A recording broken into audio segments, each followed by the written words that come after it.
Justice for all.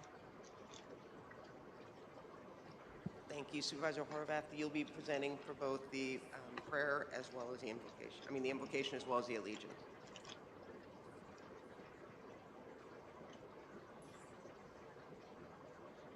Good morning. I want to thank the Reverend Dr. Joyce Stickney, who has served as rector of St. Aidan's Episcopal Church in Malibu since 2005.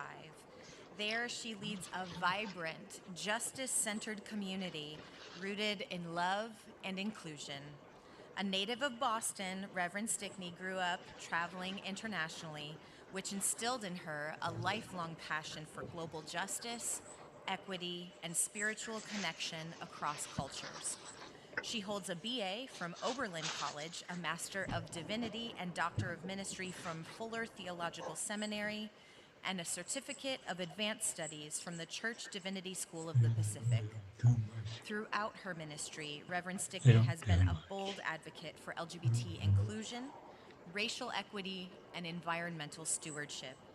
And she has helped establish St. Aidan's as a safe and affirming space for all people. She's known for preaching a gospel of radical welcome, leading with compassion, and walking alongside her congregation through both profound loss and joyful milestones, and I think we witnessed that this morning. Under her leadership, St. Aidan's continues to be a spiritual home where faith is practiced through action and where community is built on justice, dignity, and love. Please join me in thanking her for being here today, for leading our invocation, and for the wonderful ministry and compassion she offers to her community each and every day. Thank you. This is for you.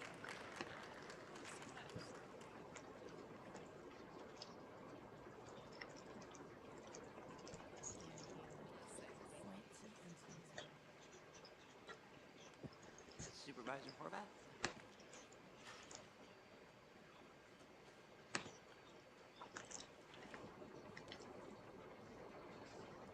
I also have the pleasure this morning to welcome and thank Christine Rangel. Did I say that right? Rangel, a U.S. Marine veteran, for leading us in the pledge this morning. Ms. Rangel is a resident of our Southgate community and works for Veterans Stand Together, an organization dedicated to supporting our veteran communities. As a peer support specialist, she advocates for veterans' goals and needs by actively listening and connecting them to essential resources like housing, healthcare, and employment. She empowers them to take control of their growth through collaboration and personalized recovery plans. Ms. Rangel served in the U.S. Marines from July 2007 through July 2011, where she took part in Operation Iraqi Freedom and the War on Terror. She earned the rank of E3 as a basic electrician and a marksman instructor. Ms. Rangel received several awards during her service, including the National Defense Service Medal, Global War on Terrorism Service Medal, Sharpshooter Rifle Badge, and a Marksman Pistol Badge. Do not mess with her. Ms. Rangel is devoted to volunteering and dedicates her time to supporting both adults and youth on their personal development journeys through peer support. She enjoys staying active with her 2 children and bonds with them through initiatives like the Spartan Race and Team Red, White, and Blue, which reinforces their connection and commitment to health and wellness. Thank you again, Ms. Rangel, for joining us today and for your dedication to the people you serve. Thank you.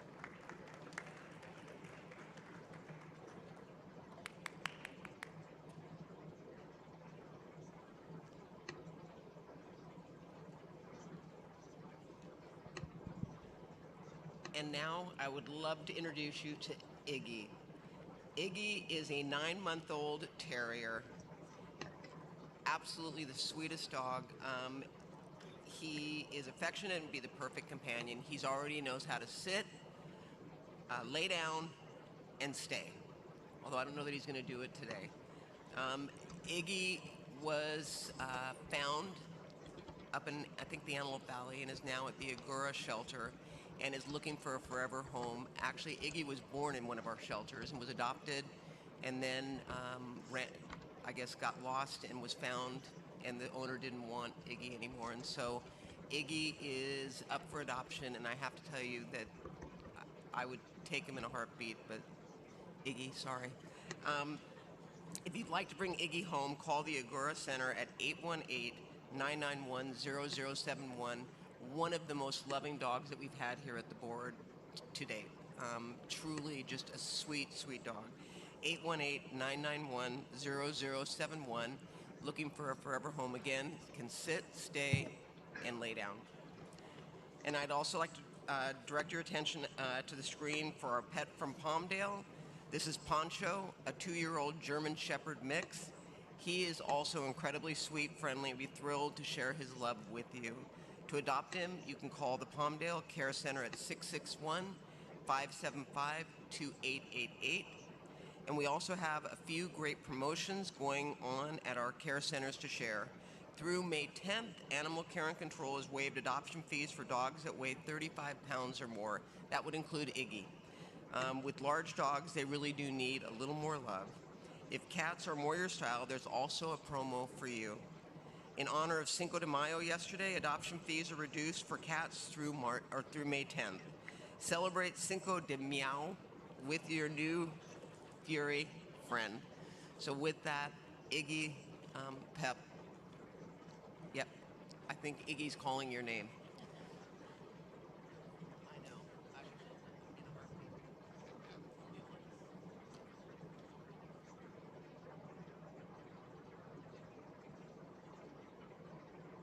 We will move on to today's agenda. Executive Officer, please call the agenda. Good morning, Madam Chair and members of the board. Today's agenda will begin on page 2, Set Matters 1 and 2. Set Matter 1 is a report by the Director of Mental Health and other relevant departments on the continuum of care for mental health and substance use disorder beds. This item will be held for report. On Set Matter 2, Supervisor Horvath requests that this item be continued to June 3rd, 2025 as indicated on the posted agenda. On page 3, Consent Calendar, Board of Supervisors, items 3 to 23. On item 10, this includes a revision as indicated on the supplemental agenda. On item 12, Supervisor Hahn requests that this item be held. On item 18, this includes a revision as indicated on the supplemental agenda. On item 20, Supervisor Solis requests that this item be held. On items 21 and 22, Supervisor Mitchell requests that these items be held. On item 23, Supervisor Hahn requests that this item be held. Also, this includes a revision as indicated on the supplemental agenda. On page 3, Administrative Matters, items 24 through 63. Thank you. Oh, I'm sorry. Oh, I'm sorry. Madam Chair. On page 40, this includes miscellaneous additions to the agenda, which were posted more than 72 hours in advance of the meeting as indicated on the supplemental agenda. On item 61B, Supervisor Barker would like to revise her motion to add Directive Number 3 to instruct the Director of Consumer and Business Affairs to engage with residents of the Mirador apartment community to help identify and evaluate potential housing and tenant protection concerns and connect impacted residents with available resources. On page 41, Ordinance for Introduction, item 64. On page 42, Separate Matter, item 65. On page 43, Notices of Closed Session, items CS1 to CS2. On item CS2, this is an addition as indicated on the supplemental agenda. The request for continuance through CS2 is before you. That completes the reading of the agenda, Madam Chair. Good. Yes, Madam Chair. Moved by Supervisor Horvath, seconded by Supervisor Solis to approve this item. That will be the order. We will now read the Code of Conduct. Ladies and gentlemen, may I please have your attention? The meeting of the Los Angeles County Board of Supervisors is about to commence. A code of conduct will now be read, and we request that you comply with it to ensure the efficient administration of the meeting. Members of the public, it is your right to participate in today's board hearing, and the board encourages such participation. However, the right of the public to address the board must be balanced with the need to ensure that public comment does not interfere with the orderly course of the board's business. All are reminded to abide by the following rules. Speakers must cease speaking immediately when their time has ended. Public comment on agenda items must relate to the subject matter of that item. General public comment is limited to subjects within the jurisdiction of the board. Public comment does not include the right to engage in a dialogue with board members or staff. Please remain respectful of the forum and refrain from uttering, writing, or displaying profane, personal, threatening, derogatory, demeaning, or other abusive statements toward the board, any member thereof, staff, or any other person. Members of the audience should be respectful of the views expressed by speakers, staff, and board members, and may not clap, cheer, whistle, or otherwise disrupt the orderly conduct of the meeting. Any person engaging in conduct that disrupts the meeting is subject to being removed from the board meeting. And finally, if you witness conduct or behavior by other members of the public that disrupts your ability to remain engaged or participate in this meeting, please notify the Sergeant at Arms or other county staff. Thank you for your cooperation. Today, we will begin with public comment on items that have not been held for discussion by the board. Then we will go on to items 12, 20, and 21, followed by the set matter number 1, which will be taken up after 11 o'clock a.m.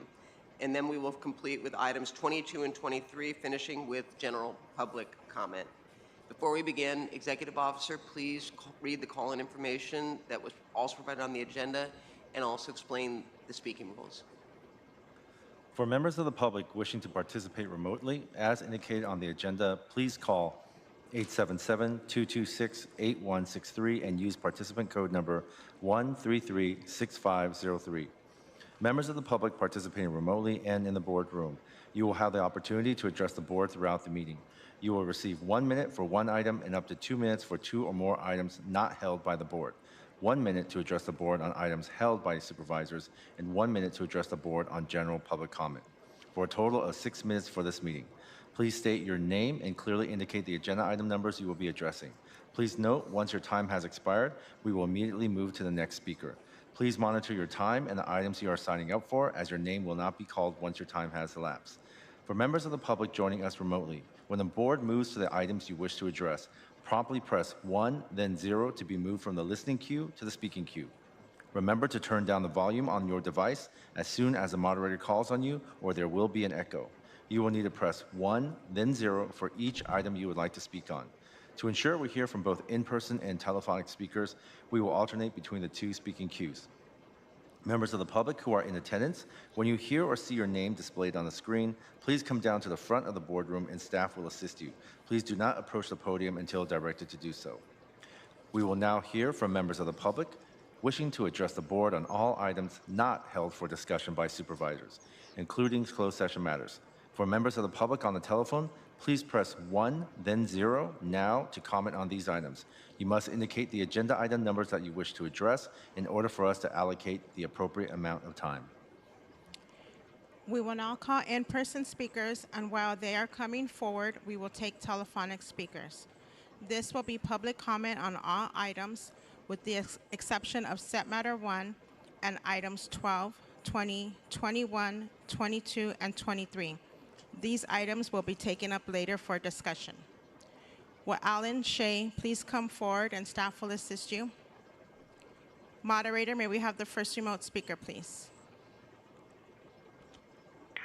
Our first participant is Eric Previn. Your line is open. If you're unmuted, please unmute and speak directly into your phone. You may begin. And I note the item where you've decided to cancel the May 20th meeting, and I don't find that appropriate, and and I don't understand why we're continuing set matter item 2 as well, because that's the homelessness, that's Horvath's big plan to battle the city and win and everything.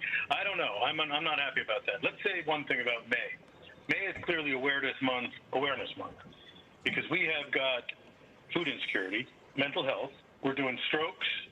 Older Americans, thank you for that, Asian Americans, respectfully, sea lions, and frankly, real estate practices. So I don't know. I also wanted to bring to the board's attention that job order contracts, you've got Don't get upset. 50 million being handed over to ISD subsequent to the quiet disappearance of the guy who was running that place. But he's not the only job order contracting guy. The job order contracts were put into effect after World War II, when nobody had any idea who to contract with and needed fair, simple rates. But Thank when you. we Next bulk speaker, up on please. them, it minimizes. Currently, no further speakers on the phones. Thank you. We will now go to in-person speakers. Please begin. Good morning. My name is Alan Shea, Chair Catherine Barger, and board members. I am speaking on behalf of 61B regarding the Altadena Senior Development. My hope would be that in this plan of action, that there is preventive steps used to make sure we have a way in which, if an emergency situation comes up, as we experienced in January, that we can effectively remove seniors, as we saw in Pasadena. It was a disaster, and we need to make sure that we learn from our history, and I'm hoping that in this plan you have definitely evaluated that, leading into other costs that would be incurred if we have any problems moving forward. Thank you. Thank you. Madam Chair, are there any more speakers? There are no more speakers to address the board. Madam Chair, members of the board, that concludes our time for public comment on these items. The following, is that it? What items are we voting on?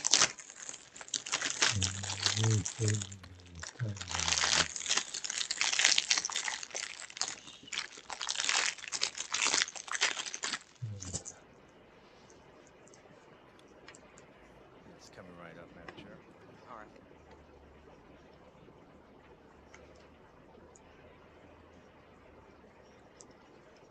All right. This is a less anticipated. Madam Chair, the following items are before you: 3 through 11, 13 through 19, 24 through 60, 61A, 61B as revised, 64 and 65. These items are before you.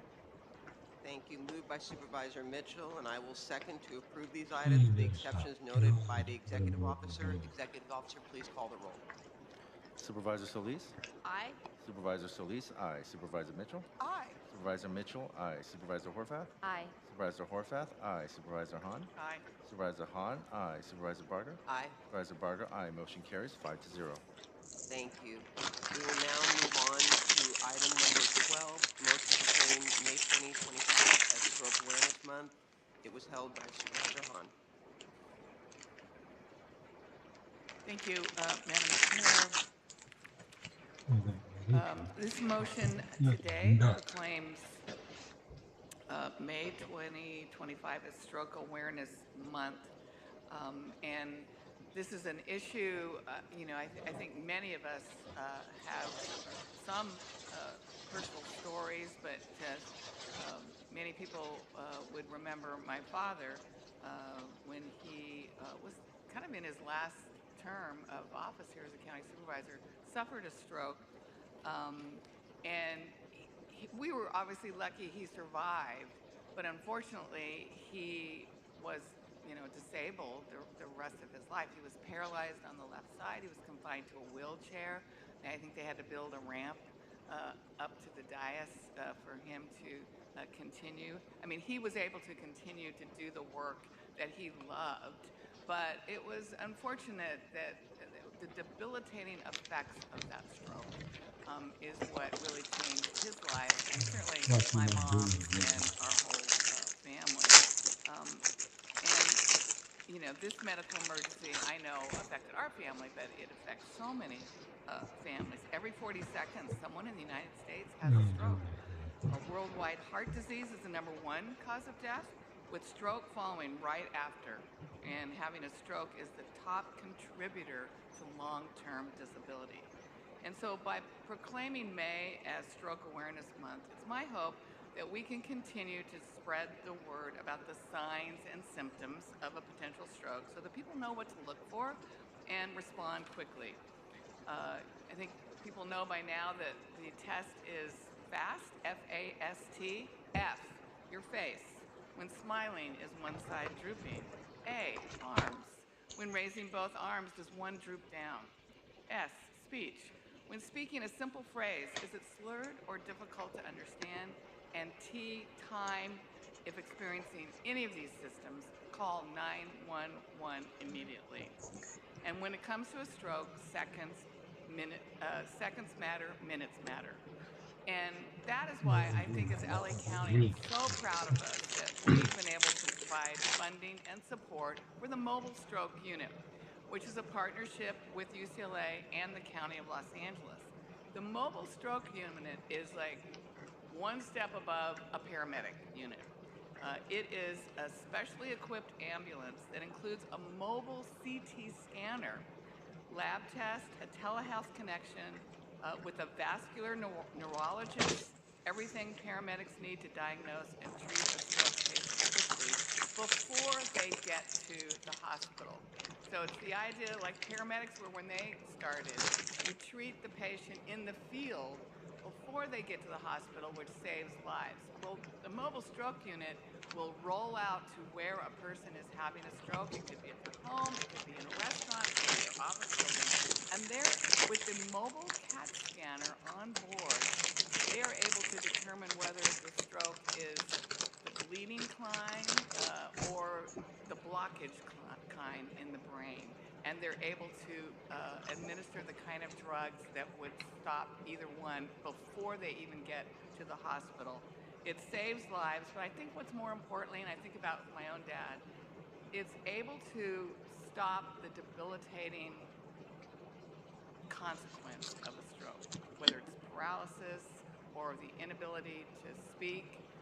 By reaching a patient right when the stroke is happening, they're able to save their lives, but also many of them walk out of the hospital on their way to recovery. So I'm proud of our partnership through the leadership of Dr. May Noor and the many first responders. Our mobile stroke unit has saved countless lives and significantly reduced the risk and harm of long-term disability.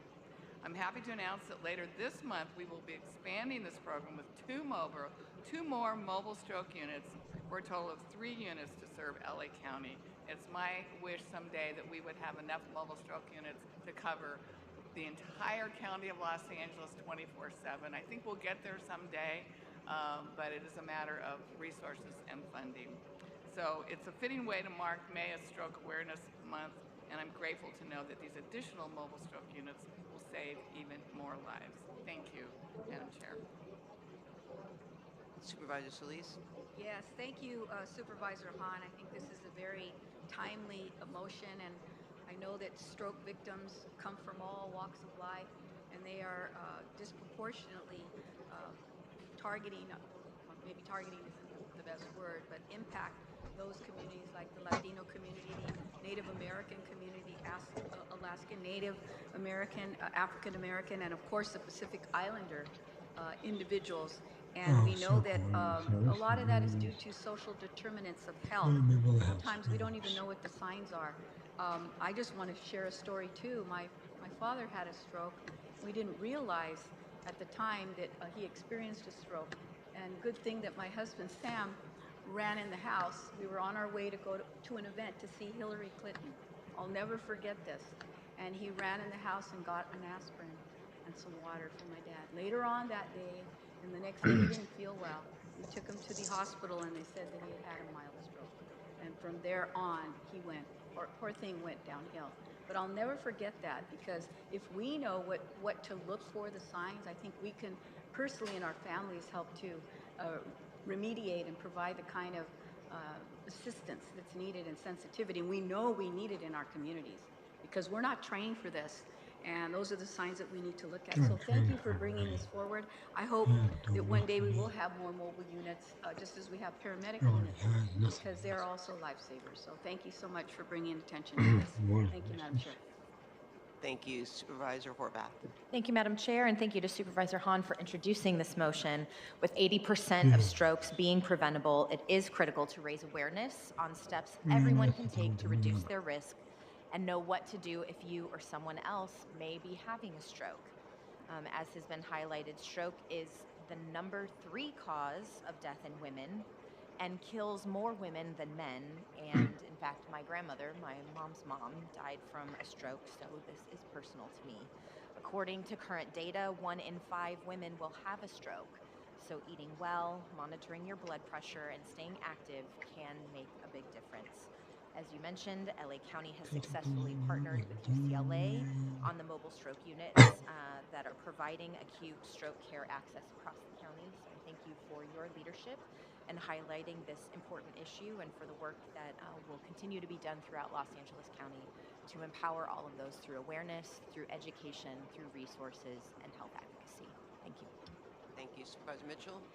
Thank you, and thank you, Supervisor Hahn, for bringing it forward. Like everyone else, we have a family connection. My mother was a stroke survivor, drove herself to the hospital because she knew what was happening. Scary. And stroke is the leading cause of serious long-term disabilities. When we think about families and how we want our family members to survive and the impact that has on the quality of life for the stroke survivor as well as everyone else, really, as I shared with you, Supervisor Hahn, enjoyed my tour of a rancho during spring break to see the state-of-the-art rehabilitation services that the county is providing. But just to see the state-of-the-art services, the way in which their foundation can outfit vehicles so people who are stroke survivors can continue to drive and maintain a semblance of independence. Again, recognizing it's the leading cause of long-term disability, those kind of services and resources are so important. The fact that women present symptoms differently, I think it's really important for women to understand that you may not get the left side of your body numbness, but just feel a tightness in your chest and you think it's indigestion, but it may not be. It could be a stroke. So thank you for giving us the FAST acronym. And, I have to add stress reduction. When you recognize the societal impacts of stress, in ways in which we all have to figure out how to try to reduce them, it really is a matter of life and death. So thank you for acknowledging it. It's important for us to educate ourselves, our constituents, and have this conversation in the public domain. Everybody's family, everybody's life has been touched, and I'm glad to know that the county is doing all that we can for earlier intervention, because that can make the difference. And we know that far too many of our constituents don't have immediate geographic access to a trauma center or an ER or any kind of health services that can help them make the difference in that matter of seconds. So we'll be supporting the motion, and thank you for bringing it forward. Madam Chair, I just really want to thank you, Supervisor Mitchell, first of all, for mentioning Rancho. It's just a jewel in the county system of hospitals, and they perform a miracle a day. But also, really glad you mentioned avoiding stress. That is so key. I will never forget when my father was in the hospital, paralyzed, he couldn't speak, and my brother and I went to see him, and he had one good hand. He sort of waved us over, and on a piece of paper he said, "Avoid stress." But like, what do you do with that? But we do have great opportunities in the county with our Department of Mental Health, Headspace, a lot of things that people can really avail themselves to trying to figure out how to manage stress, if not avoid it. Thank you, and I also want to thank you for bringing this motion. They say the golden hour, and it's the golden hour because the first hour that someone has a stroke is the most critical, and that's why I do believe that the need to have more of the proactive ambulance that actually, Supervisor Hahn, that you put into play are vital to that first hour, and then also stroke centers. I know in my district we have several that are designated stroke centers that are they are life changing. And as someone whose father also suffered from a stroke, and I saw similar to you, Supervisor Hahn, his mind was sharp, and the frustration that he felt being in a wheelchair and not being able to use his hands was really difficult to see because his mind was 100%, and he actually practiced law literally till the week before he died. And so this is personal for me as well, and I think it is important for us to educate people on what they can do prevention versus treatment. So with that, Executive Officer, will you please call those members of the public that wish to speak on this item? As a final reminder for participants on the telephone, if you would like to address item 12, if you have not already done so, please press 1, then 0 now to be placed in the speaking queue. Madam Chair, there are no in-person speakers to address the board. Moderator, may we have the first remote speaker, please? Our first participant is Eric Previn. Your line is open. If you're muted, please unmute and speak directly to your phone. You may begin. Thank you. It's Eric Previn from Studio City, and I also appreciate this. It does hit close to home, and it being Stroke Awareness Month, FAST could be face, arms, speech, and also a teeny bit of transparency. I remember that book, The Man Who Mistook His Wife for a Hat, and neurological problems are so stressful, and it can be extremely stressful. Things can trigger them. We can do some things that might make it less stressful for Angelinos in the county, including not jamming in so many things to the agenda, because that can create a pressurized situation. And also, I remember flying back from the Olympics once from France, and the pilot went to the back, and someone was having trouble, and in fact, they had to turn the plane around. People were very frustrated, but came together. They landed in Iceland, and they lowered the man over to the area where he's getting off the plane, and his wife refused to go with him, which we thought was extremely nasty. So we were all like, geez, I mean, she had a meeting Next in New speaker, York, please. so, what can I tell you? But listen, it's so important to... Next speaker, please. Roy Humphreys, your line is open. You may begin. Okay, thank you. And as to stress, the LA County Board of Supervisors is the stress center vortex. As to Supervisor Solis, okay, she has to throw in the race card. As a matter of fact, the numbers so forth are proportional as to the ethnicity of the individuals, called genetics and lifestyle. So let's get over that one there, but that's wishful thinking. And as to driving to the hospital, that is the last thing anybody wants to do. But if this thing should escalate while driving, the consequences not only to the stroke E, if you will, but those who could be damaged could be catastrophic. Thank you. Thank you. Next speaker. And no further speakers from the phone lines. We have no more in person, so item 12 is before us. Moved by Supervisor Hahn, seconded by Supervisor Mitchell to approve this item. Executive Officer, please call the roll. Supervisor Solis? Aye. Supervisor Solis, aye. Supervisor Mitchell? Aye. Supervisor Mitchell, aye. Supervisor Horvath? Aye. Supervisor Horvath, aye. Supervisor Hahn? Aye. Supervisor Hahn, aye. Supervisor Barger? Aye. Supervisor Barger, aye. Motion carries 5-0. We'll now move on to item 20, ensuring access to education for immigrant students. Supervisor Solis. Yeah, I was looking at Supervisor Mitchell. Thank you, Madam Chair, for recognizing me. And yes, Supervisor Mitchell is co-authoring this motion with me. Earlier this year, you might recall the federal government rescinded a long-standing sensitive locations policies which limited where migrants could be arrested. Immigrant officers are now able to arrest migrants at sites where they previously were off limits, including our schools. Since this decision, educators across the country have been grappling with fear among students and parents that immigration enforcement will show up at the school site to execute these deportation raids. In fact, immediately following the announcement in Los Angeles County, K-12 schools reported declines in school attendance because of fear, some by as much as 30%. And just last week, teams of Homeland Security agents entered the front office of two Los Angeles Unified School District school campuses, Russell Elementary School and Lillian Street Elementary School. The agents requested information about the welfare of 4 students attending Russell Elementary and requested to speak with 1 student at Lillian Elementary. Following LAUSD policy and protocols, the 2 school principals ask the agents for identification and a judicial warrant to be able to enter the campus. Absent a judicial warrant, the agents' requests were declined. Our schools are mandated by federal law to ensure that no student is denied enrollment or faced with barriers to their educational opportunities based on their or their family's immigration status. Therefore, I believe it's important to reinforce that all students have the right to a public education, which is guaranteed by our Constitution, regardless of their immigration status.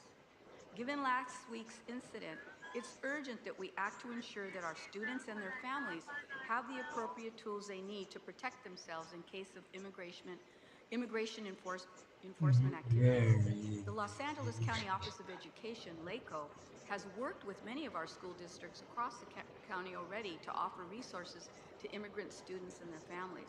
This includes 1, training for educators on immigration-related concerns, 2, toolkits for district, educators, and community-based organizations, and 3, Know Your Rights training workshops, and 4, options for remote learning.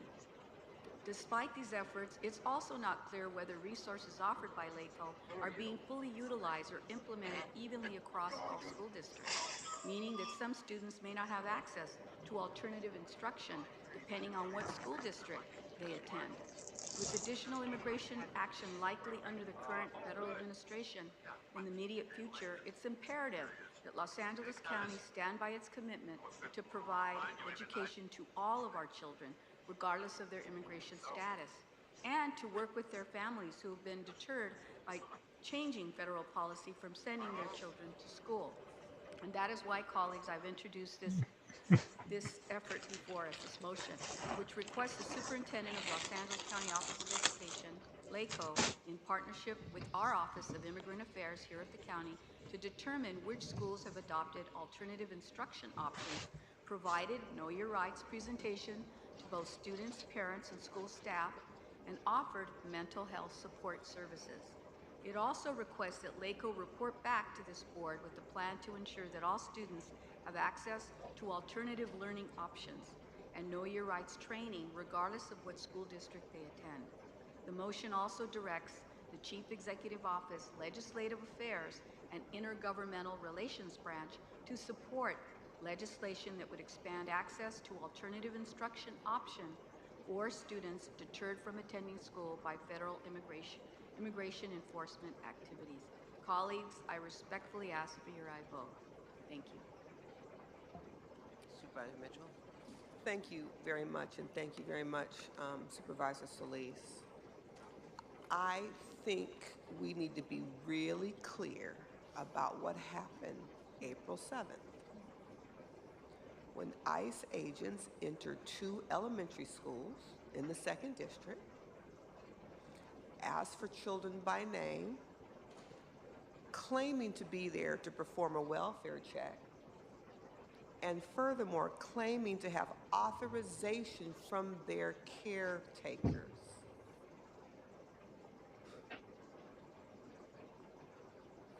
Fortunately, we had 2 principals who understood school district policy, asked for a judicial warrant. When it could not be produced, the children were not turned over for a welfare check. That is what we are facing based on new federal actions and policies. And if schools can't be a safe place for parents to send their children every day, and not assume that agents of government will misrepresent their intentions when they show up, we are in challenging times, colleagues. Children have a right to public education, regardless of their immigration status or that of their parents. And so I'm glad to join with you on this motion, Supervisor Solis. I'm glad that LACO will be able to really kind of take pole position for all of the children within their purview to continue to provide that kind of protection. Also ask for your support of the motion. Supervisor Horvath. Thank you, Madam Chair, and thank you to Supervisors Solis and Mitchell for bringing this motion forward.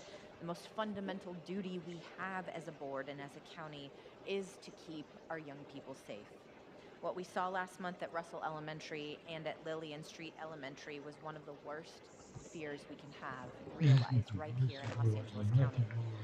So I too commend the principals at both schools for not only knowing their rights and asking the right questions of the federal agents, but for having the courage to put the safety of their students first, no matter how intimidating the situation might have been. Part of the responsibility we have to our communities is providing an education, including an understanding about the rights afforded to people who have the privilege of living here. We have both a civic duty of education and a moral obligation to caring for humanity, especially our children. And so I'm glad to see this motion moving forward, and I'm proud to support it. Thank you again to my colleagues for ensuring that all of our schools in the county get consistent training so that other principals, teachers, and staff can have the knowledge they need to stand up on behalf of their students. Thank you. Thank you. And Supervisor Mitchell, I could not agree with you more about the way that was done. Totally inappropriate, and quite frankly, given the fact that there was no warrant, I would question the legality of what took place. My concern is simple. We're pushing people out of the classroom again, like we did during COVID. And I talk to parents who feel their children lost educational values and the ability to learn, not being in the classroom. So my concern about this motion is that we are actually encouraging that to take place again. And I don't know that that is the best way to address the issue. Again, I agree with you that having ICE agents show up at a school asking for students, and then when asked if they have a warrant, they can't produce it. To me, we should be directing our angst and our anger at ICE and asking them to explain that behavior. But instead, we are working around it. And in fact, I would argue encouraging parents and youth to go underground. And I find that problematic. I feel that knowing your rights is important, even if you are here legally. Across the board, I think we all know that there are rights that we have being in this country.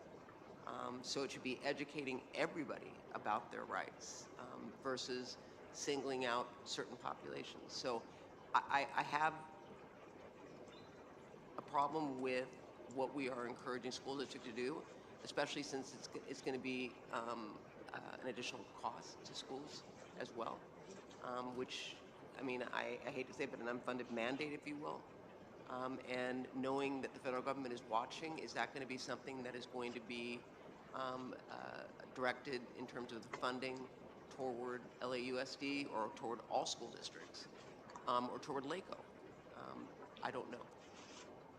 Go ahead. I appreciate that perspective, and I would just reply by saying, from my perspective in reading the language and why I agreed to co-author, it isn't intended to be perceived as a recommended alternative. It is an acknowledgement that people are scared to death. And as you said, given the education loss, the brain drain children experience during, extended leaves like summer vacation, we're merely trying to offer an alternative to make sure that children don't go without. We are already seeing across the districts dangerous levels of absenteeism, and kids saying, I may not be at school next week because my family is afraid. So I think from our perspective, it's an appropriate response, given that reality, trying to offer a fair and reasonable alternative to empower parents who are afraid to send their children. And when we continue to see examples like this, when a federal agent not only shows up without a warrant, but lies about having caretaker approval, I understand why parents are afraid.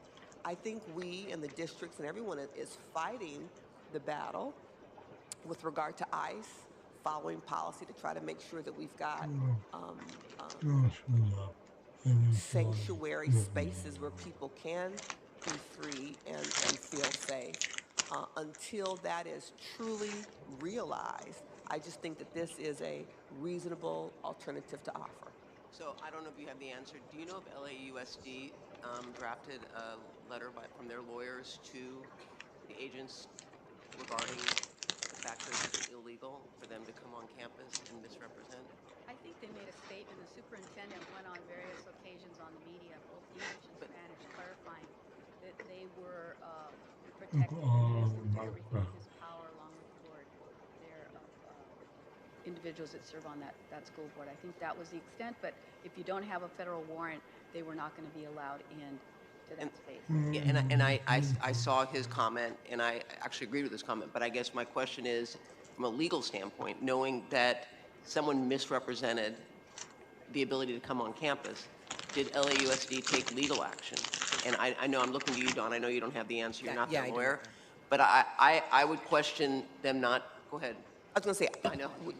When I said misrepresented, yes, I don't know whether the LAUSD attorneys have acknowledged whether or not they had the legal right to be on campus, but they did not have the right to misrepresent having had permission from a child's caretaker. That is my point. And again, I agree with you wholeheartedly. I see someone sitting down that may have an answer. Your name? Good morning, Daisy Esqueda. I serve as Chief of Staff and Strategic Initiatives at LACO. I'm here on behalf of Dr. Deborah Eduardo. Can you clarify that? I'm sorry, I missed the question. Well, no, I don't think, I think I know the answer. Did LACO draft a letter to the federal government, your lawyers, our lawyers, stating the concerns about the legality of walking on campus misrepresenting that they A, had a warrant, B, that they had the parent or guardian's permission to pick up the child? We did not draft a letter to the federal government. However, we are providing trainings to districts. That's not my question. I know we're providing training. My point is we keep working around an issue rather than directly questioning the legality of it. Because if it is about legality, we can draft know your rights till the cows come home. But if they're legally doing something that is not defensible, then it's all for show, as far as I'm concerned. Because if we really feel that much outrage, which I think we do, then why wouldn't we, from a legal standpoint, stand up and say, you can't come on campus, misrepresent the fact that you have the permission of the parents, you can't come on campus, and then when we ask you to show us, I don't even know it's a warrant. I don't think it would be a warrant because they're not, anyway, and they don't produce that. I would think that rather than talk about know your rights, we would take legal action, especially when you've got legal representation that could draft something that would benefit not only LAUSD, but maybe other school districts are equally as impacted.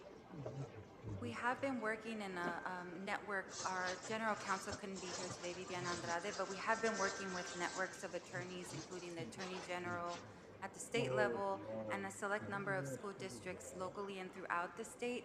And we have been drafting responses to the federal government with a network of attorneys, the Attorney General being one of them. But LACO independently has not. We've been working with a network of attorneys. So the answer is no. We have not drafted any letter to ICE demanding that they work within the law as the Constitution protects. So, Supervisor Solis? Yeah, I had a question for LACO. Can you clarify whether this movement would be considered an unfunded mandate? Because the fact that students could telecommute, so to speak, they could go online and do distance learning when they feel that they're not safe at school. It wouldn't be an unfunded mandate. Districts have what independent study programs that usually accommodate unique needs of students. And so one of the things that districts have been establishing is those independent study contracts with families and students to make sure that if in case they are not coming to school because of a fear, whatever that situation might be, that they still have access to instruction on a temporary, with the hope that it's on a temporary basis. So it's not an unfunded mandate. That's a mechanism for districts to be able to capture ADA, and also so that students are not losing instruction in the time. And I have a question for County Council. I know that we are currently working with the AG's office, and I believe Mr. Bonta did come out quite forcefully on this issue about safeguarding our schools. Is that not a fact? That's correct. I mean, as she noted, there's a whole host of lawyers up and down the state that are working with the AG's office on these issues. And we're not the only state, obviously, because they've been doing this in other parts of the country. Thank you. Yeah. So can we have an update then? I'd like a weekly update on where we are on this and what the game plan is moving forward. Supervisor Hahn? Thank you. I mean, I appreciate the discussion about a legal remedy, but I'm pretty sure this administration is not exactly going to feel compelled by any lawsuit or legal letter that we send them. I believe our AG and our state have been filing, I forget how many they've already filed so far since this administration has been in office. And I'm not sure Kristi Noem, the Homeland Security Secretary, will be moved by a legal letter saying they don't have a right to do this. But you know, and you're right, it's going to be a cost one way or the other. But I worry about the daily attendance, because that is how our school districts get funded, right? It's by who shows up in the seat. So my question would be, and I don't know if the LACO knows this, so these alternative, like during COVID, did school districts still get their daily attendance with kids going online? And would what we're proposing qualify so that the school district still gets their, because that's how they pay their teachers, that's how they pay for their materials. It's a critical source of funding. We may lose some federal funding, but we certainly don't want to lose our state funding because our kids are and families are afraid to go to school. So are these alternative courses eligible for daily attendance? The independent study model definitely is. What some districts, we're working with superintendents and kind of keeping a pulse on the average daily attendance. And what we're seeing is like we'll see spikes on days, but it doesn't really carry over for weeks at a time. However, during COVID, one thing the districts used was what's called the J13 waiver. And we submit that to the state, and that's a mechanism for districts to be able to recoup any average daily missed attendance in that situation was COVID. For the fires, it's another example of when districts use them. We are working with superintendents to help them be creative around how to meet the needs of our students and also make sure that we can capture attendance, but really... I think that's going to be really important. So I think a part of this is clearly outreach to the school districts and making sure they understand that first and foremost, we want these kids to feel safe in their school environment. But number two, if they don't, we want to make sure they still have access to an education and to learning, which I think is what the spirit of this motion is. But three, I think it's really important that you can reach out to the various schools within the school districts and let them know that, you know, an alternative approach would also help to capture that very important revenue coming their way. And LACO is already doing that, so we are working very closely with the 80 districts as we're doing the training as well. Thank you. Thank you. Executive Officer, would you please call those members of the public? Oh, I'm sorry. Supervisor Mitchell, I thought you took your name off. Okay. I just wanted to get clear about your ask in terms of a weekly update. Is it your desire to get a sense on a regular basis of how many families or children take advantage of this option? Yes. What is it you want the report back? I want to understand what the legal path is as it relates to what we are doing, working with the Attorney General on addressing it. I also would like to know, I was going to ask about the census, but I don't even know that we need to know that census count in terms of the schools that are impacted. But for me, it's more about the legal avenues and what the game plan is moving forward. And if not weekly. I'm trying to just to make sure you realize I want to better understand what our game plan is, because saying that we're working with the Attorney General is very broad. I'd like to know specifically what are we doing, um, and um, and better understand what the game plan is moving forward. Because this motion outlines, but I'd like to know how it's going to be implemented as well. And we are already working on the 14-day response report that this motion requires. Yep. And I will make sure that whatever information we might have as we're working with a network of attorneys throughout the state and the nation. Thank you. Madam Chair, I would just underscore that part of the motion asked for our CEO to work with Lair in Sacramento and also, I believe, at the federal level to see what pending legislation is there that we can work with, and then obviously our county council working with the AG's office. Yeah, I know the state has legislation pending. I don't know specifically what it is, but I know there's a couple of bills pending. I don't know about on the federal level. We will look into it, Supervisor. I don't have that information at my fingertips. And then just to be clear on what LACO's doing in terms of this situation and these types of situations, they have their own general counsel, so that will be coming from them. Thank you. Well, you'll collaborate. Yeah. Right? I mean, Absolutely, but I can't speak to what they're doing in terms of legal challenge. Collaboration. Thank you. Executive Officer, please call members of the public that wish to speak on this item. Will the following individual please come forward and staff will assist you? Carlotta Harmon.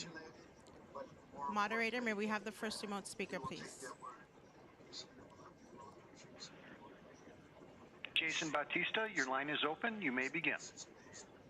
Hello, my name is Jason Bautista with the Thai Community Development Center, or Thai CDC. I'm speaking in support of item 20. Thank you, Supervisor Solis, for this important motion. Our schools are mandated by the federal law to ensure that no student is denied enrollment or faced with barriers to their educational opportunities based on their or their family's immigration status. Therefore, it is important to reinforce that all students have the right to a public education regardless of their immigration status. Given the incidents just a few weeks ago at the LAUSD schools, it is urgent that the Board of Supervisors act to ensure students and their families have the tools that they need to protect themselves in the case of immigration enforcement activities. This motion is significant in protecting LA County students and ensuring that they have the resources to continue their education in spite of federal immigration action. I urge the Board to pass this urgent motion. Thank you so much. Thank you. Next speaker. Jennifer Cano, your line is open. You may begin. Good morning, honorable members of the Board of Supervisors. My name is Jennifer Cano, and I am the Senior Policy and Advocacy Manager for Education at Alliance for a Better Community, ABC, an organization committed to improving the quality of life for Latinos in LA County. ABC co-chairs the Consortium for Multilingual Learner Success, and today we voice support for the motion introduced by Supervisors Solis and Mitchell that ensures that immigrant students in Los Angeles County will not be deterred from receiving an education by federal immigration action. If passed, this motion will activate coordination between the Los Angeles County Office of Education and county school districts around Know Your Rights presentations, alternative instruction options, and mental health service delivery. The motion will create an accountability mechanism at the county level around the delivery of these three critical supports. We urge you to support this motion and join Supervisors Solis and Mitchell in ensuring that LA County students are not deterred from their right to a public education. Thank you. Thank you. Next speaker. Brian Calderon, your line is open. You may begin. Thank you. My name is Brian Calderon Tabatabai, and I'm a teacher in the city of Almani. I would like to speak in support of item 20. Thank you, Supervisor Solis, for this important motion. 1 in 4 of my students lives in a mixed status family. Every day they come to school with deep anxiety, and it's important that we reinforce that all students have a right to public education regardless of their immigration status. They need to feel supported. They need to know that their Board of Supervisors in every level of government is here to ensure that they have a right to an education and that their families are going to keep together. This motion will help protect LA County students. I urge the Board to pass this urgent motion. Thank you. Thank you. Next speaker.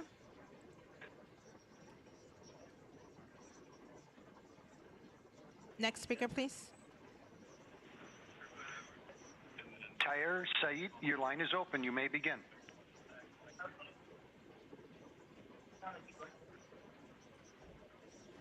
Go ahead. Moderator, can we have the next speaker, please? Diego Rodriguez, your line is open. You may begin. Good morning. I'm Diego Rodriguez, CEO of ALMA. For nearly 5 decades, ALMA has served immigrant families across LA County, and we partner with more than 100 schools. I speak today in strong support of item 20 and thank Supervisor Solis for bringing this forward. Federal law is clear. No child should be denied enrollment or face barriers to education because of their or their family's immigration status. But this right must be more than just policy. It must be protected in practice. This motion makes that protection real. It ensures that our students and families will have the information, tools, and reassurance that they need to stay grounded, stay enrolled, and stay well, which is critical considering recent incidents at LAUCD schools. We ask for your support for this motion, which will help school communities respond to immigration enforcement in appropriate and well-resourced ways, protecting every student's right to learning safety. Thank you. Thank you. Next speaker. Lupita Martinez, your line is open. You may begin. Good morning, Board of Supervisors. My name is Lupita Martinez. On behalf of CHIRLA, the Coalition for Humane Immigrant Rights, we are expressing our strong support for item 20. So given the incidents just a few weeks ago at LAUSD schools, the federal immigration enforcement showing up, it has created even more fear amongst our immigrant students, mixed status families. Our students at CHIRLA have expressed hesitation to attend school. They feel intimidated and are scared to be the next target. So this motion will help to protect all county students regardless of immigration status and ensure that they have the resources to continue their education in spite of federal immigration action. I want to take the time to thank Supervisor Solis for taking quick action to protect our students and families, and thank you to the rest of the supervisors supporting item 20. Thank you. Thank you. Next speaker. Vanessa Meldevre, your line is open. Please go ahead. Good morning, Board. My name is Vanessa Melendrez. I'm here with the Filipino Workers Center along with Immigrants RLA. I move that the Board of Supervisors request the Superintendent of Los Angeles County Office of Education in partnership with the Office of Immigrant Affairs to 1. Survey all school districts in the county to determine which have adopted alternative instruction options. 2. Provide Know Your Rights training, presentations, and such to students, parents, and staff, as well as offering mental health support services. 3. Ensure the Know Your Rights presentations and outreach materials are provided in culturally appropriate and language appropriate manner. 4. Report back to the Board in 14 days in writing with a plan to ensure students across all county school districts have access to alternative learning options. Thank you. Next speaker. Kent Mendoza, your line is open. You may begin. Hello, Board of Supervisors. My name is Kent Mendoza. I'm here with the Anti-Recidivism Coalition, just here to lend our support to item number 20. We believe that immigrant kids are the most vulnerable population in our county at the moment, and anything that will provide them with access to more resources to know their rights to what they're in campuses. We really greatly appreciate it, so thank you to Supervisor for bringing the motion forward. I think it'll be great to see more legal support for these individuals, beyond just Know Your Rights. We don't know, we're just giving them more support. Thank you so much. Thank you. Next speaker. Eric Previn, your line is open. You may begin. Thank you. And it's a very interesting discussion. It is complicated. Certainly Know Your Rights is very important and very important. And mental health treatment should be provided as needed. It is scary. But I think that a better approach than, arranging for kids not to go to school where they get their food, where they feel safe, we should be making it very clear that I thought the superintendent did a good job. He stood up and said, absolutely not. None of this is happening ever again. And everyone believes it. I believe it. So I think that you have to go there and make it true. Make those places safe where there will not be that kind of politics at school. If you can't protect against the federal government. We live in America. We have to do, what we can do.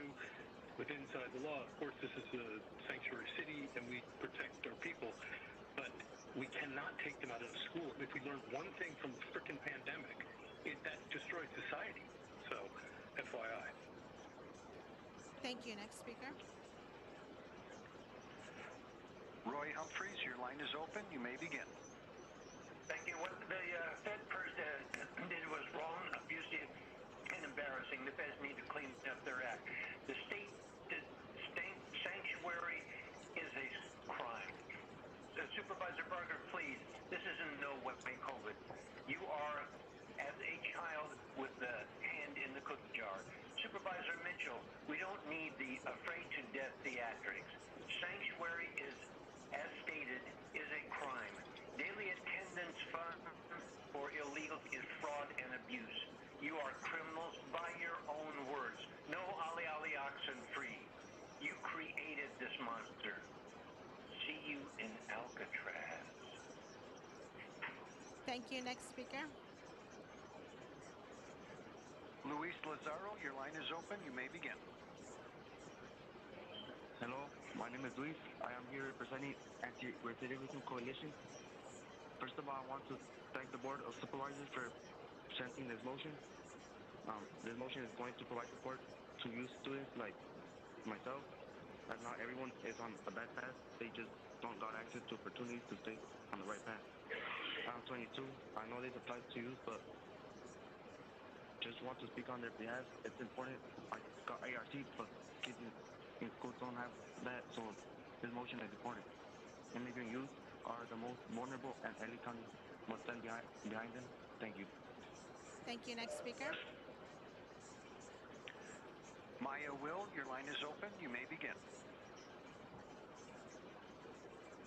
Hello, hi, good morning. We are forgetting about the citizens of the state. We're keep talking about the immigrants. We need to talk about the citizens, how our children are being trafficked for federal funding, and CPS is a part of it. Los Angeles Dependency Inc. and Children's Law Center is a part of it. So I think that we need to focus on the citizens and help the tax-paying citizens. We need to stop wasting money on immigrants. I feel sorry for them, but I feel more sorry for our citizens. We need that money. We need help.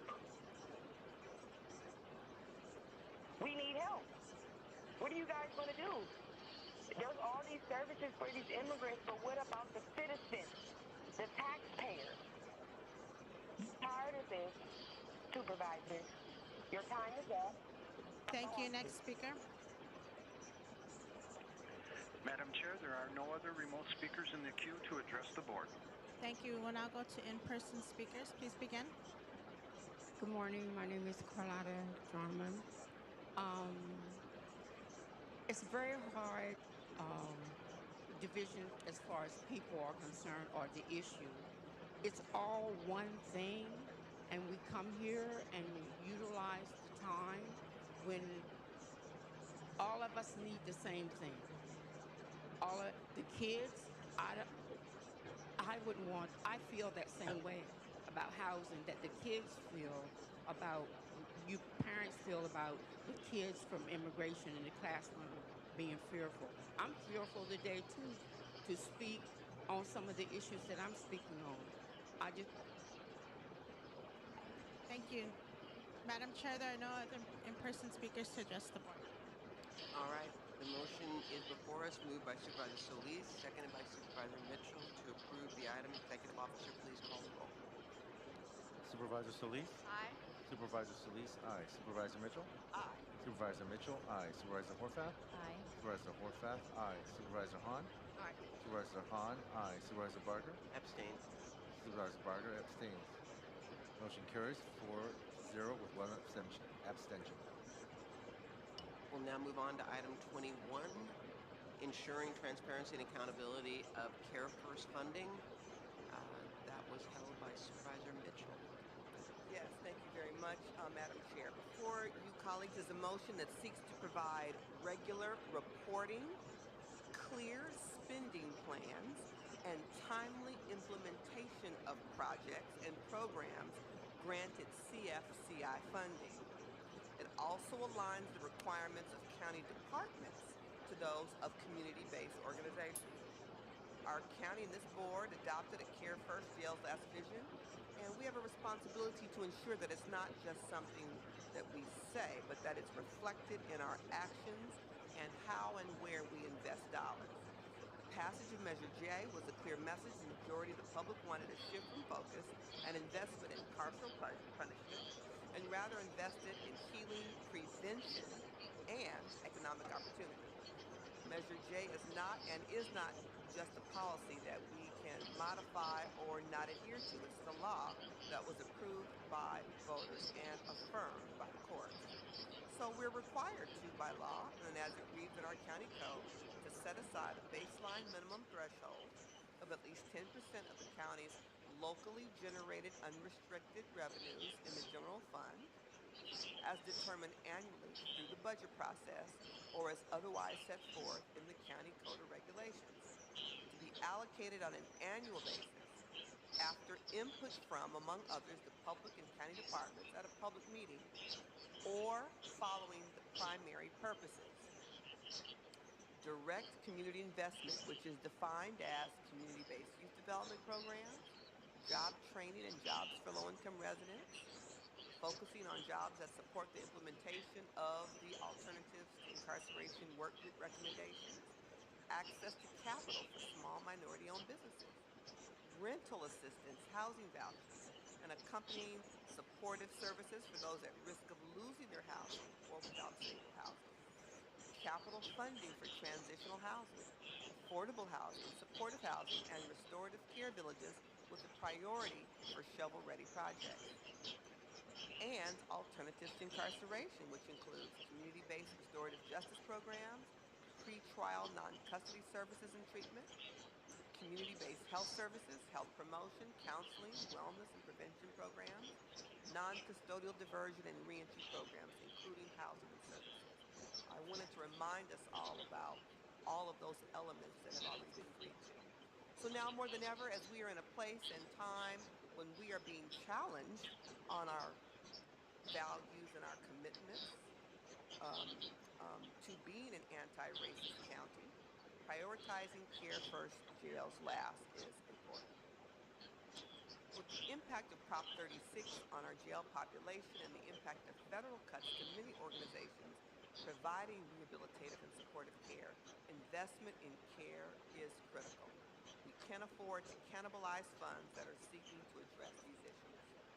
As we seek to manage jail overcrowding, which correlates with poor jail conditions, it's important that we intentionally invest direct in community and do so in a manner that is timely and measurable.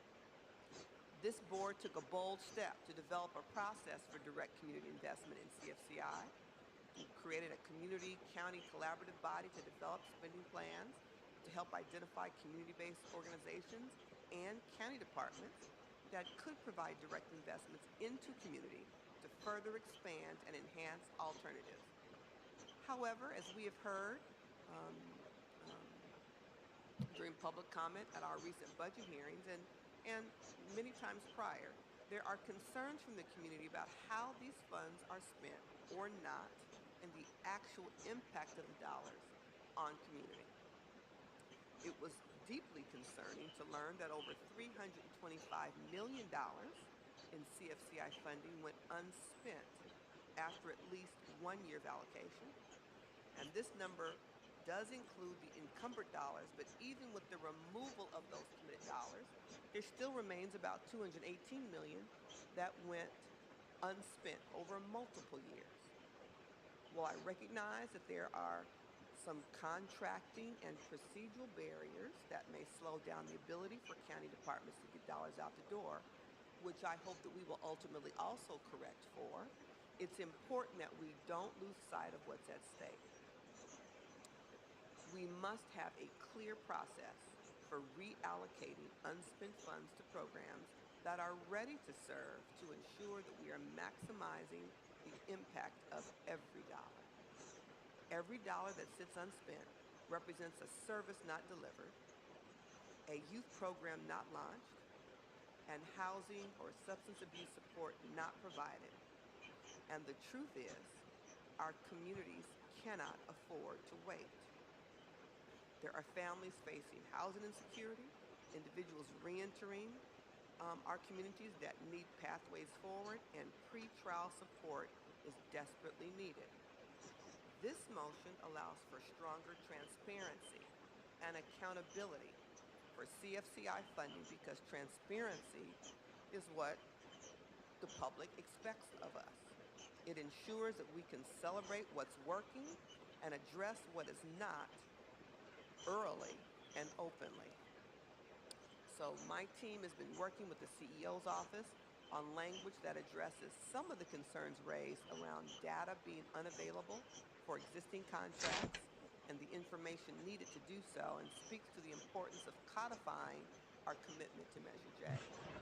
So I have a few reading revisions that I'd like to read in now. The revisions include a strike to Directive 5 and adds 3 new directives, and reads as follows. Directive 5.5 will direct the CEO, beginning with the final changes budget phase for fiscal year 25-26 and annually thereafter, that any future recommendations for redistributing unspent and unencumbered CFI funds must be consistent with the types of programs and priorities the CFCI Advisory Committee has recommended in prior years for direct community investments and alternatives to incarceration. 6.6, direct the CEO, beginning with the supplemental budget phase for fiscal year 25-26 and annually thereafter, that if additional CFCI funds need to be allocated or reallocated, the CEO should prioritize any recommendations by the CFCI Advisory Committee that are received by July 31st. I'm trying to keep reading off of like point, whatever motion is that you have that on there. So I'm a little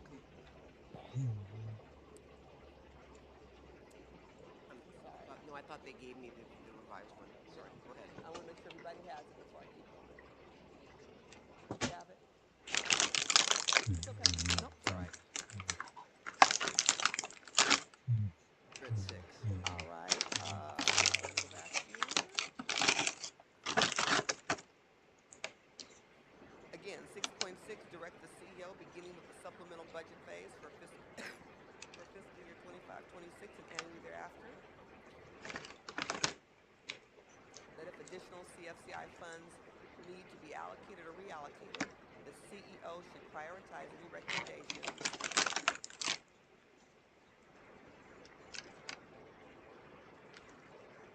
So it's directives 5 through 7. I've got a typo someplace.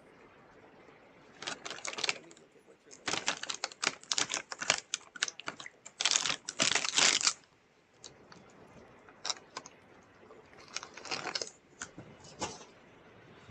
So ignore me saying 6.6. It's directives 5, 6, and 7. Okay? So directive 6, direct the CEO, beginning with the supplemental budget phase of 25-26 and annually thereafter, that if additional CFCI funds need to be allocated or reallocated, the CEO should prioritize any recommendations by the CFCI Advisory Committee that are received by July 31st as part of the county's supplemental budget process. And new directive 7, beginning with the fiscal year 26-27 budget and annually thereafter, the CFCI Advisory Committee shall recommend for continued funding those existing programs and projects that have demonstrated effectiveness and can enhance community impact with continued or increased resources based on the analysis provided to JCOD in the aforementioned directives. The CFCI Advisory Committee shall include in its recommendations any unspent and unallocated funding